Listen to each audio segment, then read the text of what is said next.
Hello friends, welcome all of you again. नमस्कार दोस्तों, मैं आप सभी का हल्दर क्लासेस उदयपुर के ऑनलाइन प्लेटफॉर्म पर हार्दिक स्वागत है, अभिनंदन करता हूं। आज मैं आपके सामने इंपॉर्टेंट दलहनी फसल लेके आया हूं, पल्स क्रॉप लेके आया हूं। वो है आपके सामने अरहर। अरहर के बारे में, पीजनपी के बारे में अपन आज की क्लास के अंदर बात करने वाले हैं कि इसके कौन से इंपॉर्टेंट पॉइंट्स हैं जो एग्जाम के अंदर आपसे पूछे जा सकते हैं। तो बात करते हैं अपन पीजनपी की। तो सबसे पहले इसका जो है, इसे अपन रेड ग्राम, पिजन पी या कोंगो पी के नाम से भी जानते हैं, जो आपको मालूम होना चाहिए। पिजन पी, रेड ग्राम और कोंगो पी के नाम से भी जानते हैं अरहर को, जो आपको पता होना चाहिए। देन इसका वानस्पतिक नाम जो है केजानस केजान, ये भी आपको मालूम होना चाहिए कि इसका बोटनिकल नेम जो है केजानस केजान है, ये आपको पता होना चाहिए। इसके बाद इसका जो कुल है लेग्यूमिनेसी कुल, लेग्यूमिनेसी फैमिली से यह संबंध रखता है। इसके बाद इसका उत्पत्ति स्थान जो है अफ्रीका है, ओरिजिन प्लेस इसका अफ्रीका है। अब यहां पे मैं आपको बताना चाहूंगा कि अफ्रीका जो उत्पत्ति स्थान है ये और कौन कौन सी फसल का है, तो आपको पता होना चाहिए। ज्वार का उत्पत्ति स्थान अफ्रीका है, बाजरा का उत्पत्ति स्थान अफ्रीका है, अरहर का उत्पत्ति स्थान अफ्रीका है, चावले का उत्पत्ति स्थान आपका अफ्रीका है। तो इसको अपन जो है अंग्रेजी भाषा में कहें तो आपका सोरगम का हो गया, देन आपके बाजरा का हो गया, देन आपके अरहर का हो गया, देन आपके काउपी का हो गया। इन सभी का ओरिजिन प्लेस जो है अफ्रीका है। देन इसके अंदर प्रोटीन कितने परसेंट होती है, तो 21 से 25% के बीच प्रोटीन होती है और औसतन 23% जो है प्रोटीन इसके अंदर पाई जाती है। गुणसूत्रों की संख्या, क्योंकि ये किस प्रकार की दाल है, ये जो दाल है आपके खरीफ की दाल है, खरीफ दलहन है, और खरीफ दलहन के अंदर जो होता है मोस्ट ऑफ के अंदर गुणसूत्र संख्या 22 होती है, जो अपन ने पिछली क्लास के अंदर देखा है, जो आपको मालूम होना चाहिए।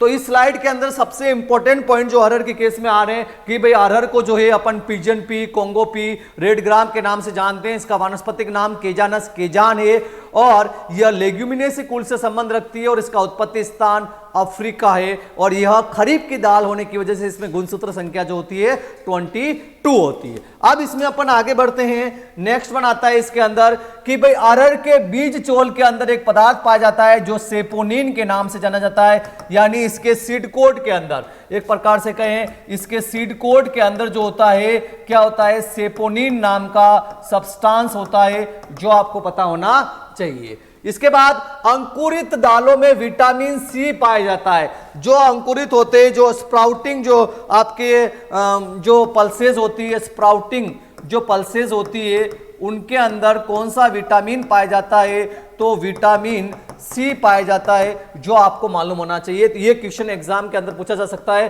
कि अंकुरित दालों के अंदर कौन सा विटामिन पाया जाता है, तो विटामिन सी के बारे में आपको यहां पे पता होना चाहिए।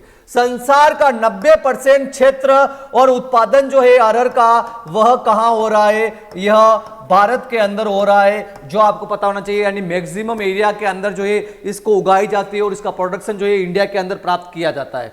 भारत में दालों के उपयोग के बारे में देखें तो भारत में सबसे ज्यादा उपयोग जो हो रहा है, सबसे ज्यादा जो यूज जिस दाल का हो रहा है, उसमें आपके अरहर का नाम पहले स्थान पे आता है और दूसरे स्थान पे इसके अंदर जो आता है वह आपका ग्राम का नाम आता है, चने का नाम आता है। यानी सबसे ज्यादा उपयोग में आने वाली दाल अपने देश के अंदर जो है अरहर की दाल है, जो आपको पता होना चाहिए।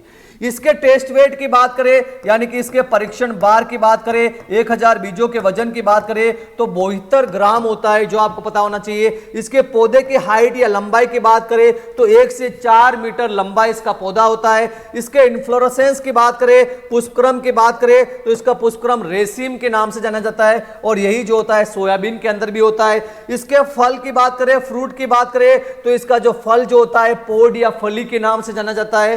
देन यह C3 पौधा है और SDP शॉर्ट डे प्लांट, लघु दिवस प्रभावी पौधा कहा गया है, क्योंकि ये जो है आपके खरीफ की फसल है और मोस्ट ऑफ जो खरीफ की फसलें होती है वो शॉर्ट डे प्लांट की श्रेणी के अंदर आती है। प्राय पर परागित फसल है, काफी इंपॉर्टेंट पॉइंट है जो आपको ध्यान रखना है कि यह जो है ऑफन क्रॉस पोलिनेटेड क्रॉप है। और जैसा कि आपको ट्रिक पता है ऑफन क्रॉस की, जैसी गया ATM में भिंडी और बैंगन लेने तो उसमें आपका अरहर भी आता है, जो आपको पता होना चाहिए। पौधा जो होता है द्विलिंगी मोनोशियस होता है। देन सूखा सहनशील यह फसल है, सबसे ज्यादा सूखा जो है मोहट सहन कर सकती है। उसके बाद दूसरे नंबर पे आपकी अरहर पिजनपी है और तीसरे नंबर पर चौला। तो दलहनी फसलों में सबसे ज्यादा सूखा सहन करने वाली फसल जो है वो आपकी मोठ है, मोठबीन है। उसके बाद आपकी अरहर या पिजनपी है जो आपको मालूम होना चाहिए। तो ये सारे पॉइंट्स हो गए अरहर के केस में जो आपको पता होना चाहिए। तो इसमें सबसे इंपॉर्टेंट पॉइंट जो आपके एग्जाम पॉइंट ऑफ व्यू से आ रहा है कि जो अंकुरित जो दालें होती है उसके अंदर कौन सा विटामिन होता है, तो विटामिन सी होता है। भारत के अंदर सबसे ज्यादा उपयोग में आने वाली दाल कौन सी है, तो वो अरहर है, जो आपको मालूम होना चाहिए। इसके बाद अगर अपन इसके केस में बात करें तो अरहर की फसल जो है प्राय परपरागित ऑफन क्रॉस पोलिनेटेड है। तो 3 पॉइंट काफी इंपॉर्टेंट है एग्जाम पॉइंट ऑफ व्यू से जो आपको मालूम होना चाहिए। देन अपन इसमें आगे बढ़ते हैं, अरहर के वर्गीकरण की बात करते हैं, इसका क्लासिफिकेशन अपन करते हैं। तो अरहर जो होती है बेसिकली 2 प्रकार की होती है जो आपको मालूम होना चाहिए। तो पहला जो आ रहा है वह आ रहा है केजानस केजान वेराइटी बाइकलर, केजानस केजान वेराइटी बाइकलर, जिसे अपन अरहर के नाम से जानते हैं। जबकि दूसरा आपके सामने आ रहा है केजानस केजान वेराइटी फ्लेवस, केजानस केजान वेराइटी फ्लेवस, जिसे अपन तुअर के नाम से जानते हैं। तो यानी इसमें 2 समूह है, एक तो है अरहर कहलाता है, एक तुअर कहलाता है। केजानस केजान वेराइटी बाइकलर को अरहर कहा गया है और केजानस केजान वेराइटी फ्लेवस को जो है तुअर कहा गया है। अब इन दोनों की क्या विशेषता होती है तो ये बात अपन यहाँ पे देखते हैं। तो जो आपकी अरहर जो होती है पेरेनियल प्लांट है, अर्थात बहुवर्षीय पौधा होता है, जबकि आपकी तुअर जो होती है यह 1 वर्षीय एन्युअल प्लांट, 1 वर्षीय पौधा होता है। इसके बाद अरहर का पौधा जो होता है इसकी ऊंचाई जो होती है वह अधिक होती है, लंबाई अधिक होती है, जबकि तुअर का पौधा जो होता है ऊंचाई में कम होता है, छोटा होता है। देन ये जो अरहर जो होती है देरी से पकने वाली लेट मैच्योरिंग फसल है, जबकि आपकी तुअर जो है अर्ली मैच्योरिंग अर्थात अगेती फसल के रूप में जानी जाती है। इसके बाद अरहर की बात करें तो इसकी प्रति फली के अंदर जो है 4 से 5 दाने होते हैं, जबकि इसकी फली के अंदर जो होते हैं 2 से 3 दाने होते हैं। देन अपन बात करें अरहर की खेती जो है उत्तरी भारत के अंदर जो है अरहर की खेती की जाती है, जबकि तुअर की खेती जो है दक्षिणी भारत के अंदर करते हैं, जो आपको मालूम होना चाहिए। तो इस स्लाइड में कौन सा पॉइंट सबसे ज्यादा इंपॉर्टेंट है? नंबर फर्स्ट तो केजानस केजान वेराइटी बाइकलर जो है उसे अरहर कहा गया है, यह आपको पता होना चाहिए। और केजानस केजान वेराइटी फ्लेवस को जो है तुअर कहा गया है, यह आपको पता होना चाहिए। दूसरा इसका सबसे इंपॉर्टेंट पॉइंट आता है कि भाई अरहर की खेती कहां होती है तो अरहर की खेती जो होती है उत्तरी भारत में होती है, जबकि तुअर की खेती जो होती है दक्षिणी भारत में होती है। तो ये 2 पॉइंट इस केस में आपको पता होना चाहिए। देन नेक्स्ट वाला आता है इसके लिए किस प्रकार की जलवायु की रिक्वायरमेंट होती है अरहर की फसल को। तो इसके बारे में अगर अपन देखें तो अरहर के लिए गर्म एवं आर्द्र अर्थात वार्म एंड मॉइस्ट एनवायरनमेंट इसको रिक्वायर्ड होता है। यह बहुत ज्यादा संवेदनशील होती है, सेंसिटिव होती है वाटर लॉगिंग, जलाक्रांति के, अधिक वर्षा के और पाला का जो है बहुत बुरा प्रभाव इस फसल पर पड़ सकता है। अंकुरण के लिए, जर्मिनेशन के लिए जो इसमें ऑप्टिमम टेम्परेचर रिक्वायर्ड है वह 30 से 35 डिग्री सेंटीग्रेड तापमान इसमें अंकुरण के लिए आवश्यक होता है। वानस्पतिक वृद्धि हेतु बात करें, वेजिटेटिव ग्रोथ हेतु तो 20 से 25 डिग्री सेंटीग्रेड तापमान इसको आवश्यक होता है। देन पुष्पन एवं फली बनते समय बात करें, फ्लोरिंग एंड फ्रूटिंग के समय 15 से 18 डिग्री सेंटीग्रेड तापमान आवश्यक होता है। और पकते या राइपनिंग के समय 35 से 40 डिग्री सेंटीग्रेड तापमान आवश्यक होता है। मृदा की बात करें तो सैंडी लोमी ब्लूई दोमट मृदा इसके लिए आवश्यक है, जिसका पीएच मान 7 के आसपास अर्थात उदासीन मृदा जो होती है इसकी खेती के लिए बेस्ट मानी गई है। देन नेक्स्ट वन अपन देखते हैं इसकी कौन कौन सी किस्में हैं, वेराइटियां इसकी कौन कौन सी है। तो इसमें बहुत सारी वेराइटियां इसकी दे रखी है। तो सबसे पहले आता है जल्दी पकने वाली अर्ली मैच्योरिंग वेराइटियां कौन कौन सी जो सबसे अगेती पक जाती है। तो उसमें भी बहुत सारी वेराइटियां हैं, लेकिन इसमें सबसे इंपॉर्टेंट वेराइटी आ रही है जो आपको ध्यान रखनी है, दैट इज द प्रभात, जो एग्जाम के अंदर पूछी जाएगी आपसे।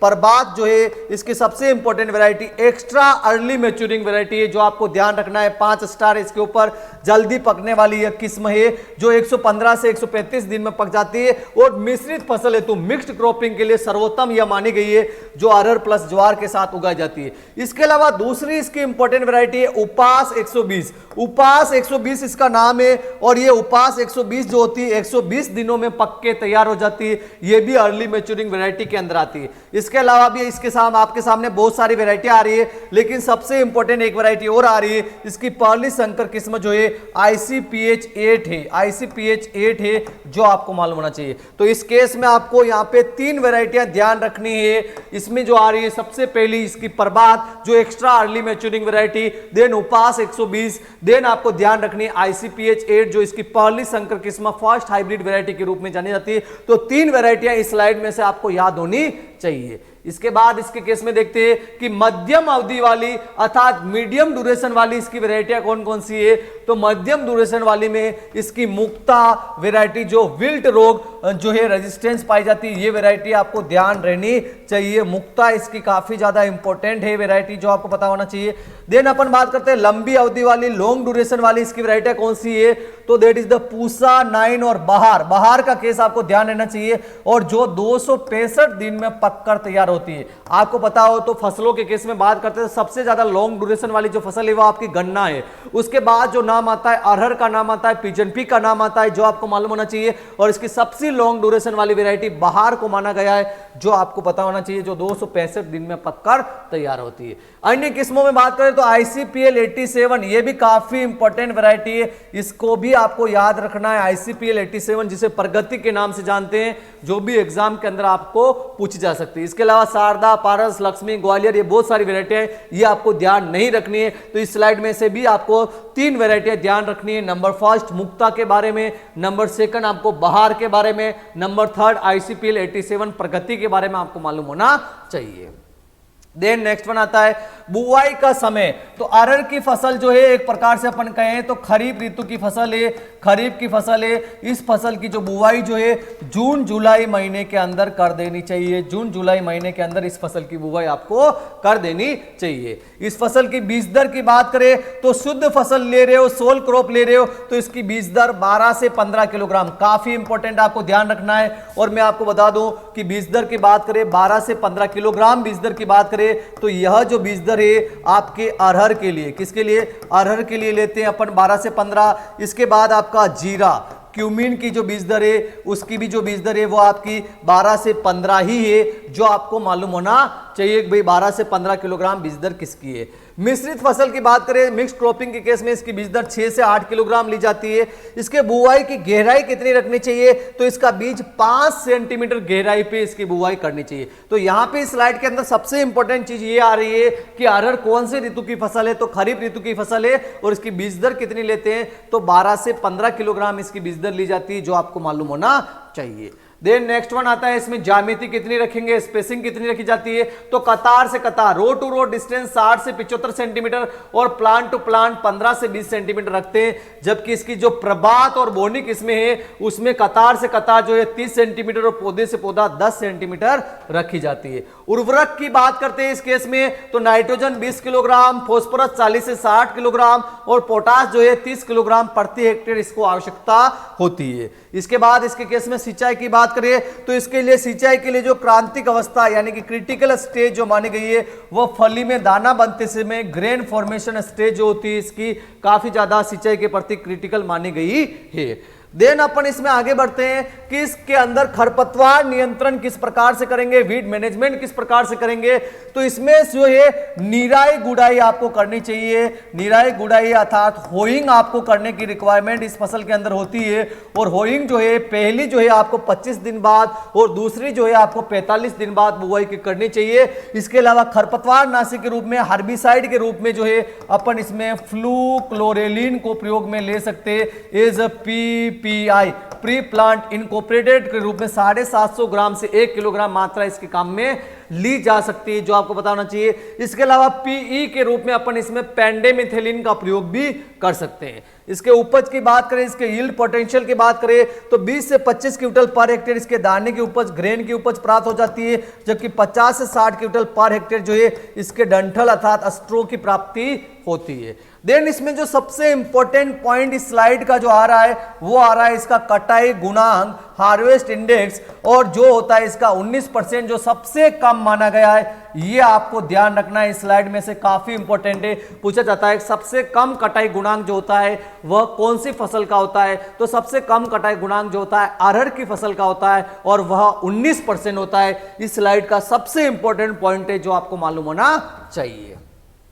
ये हो गया आपके अरहर के बारे में इंपॉर्टेंट पॉइंट्स, कौन कौन से एग्जाम में आपसे पूछे जा सकते हैं वो अपन ने आज की क्लास के अंदर डिस्कस किया है। Thank you very much.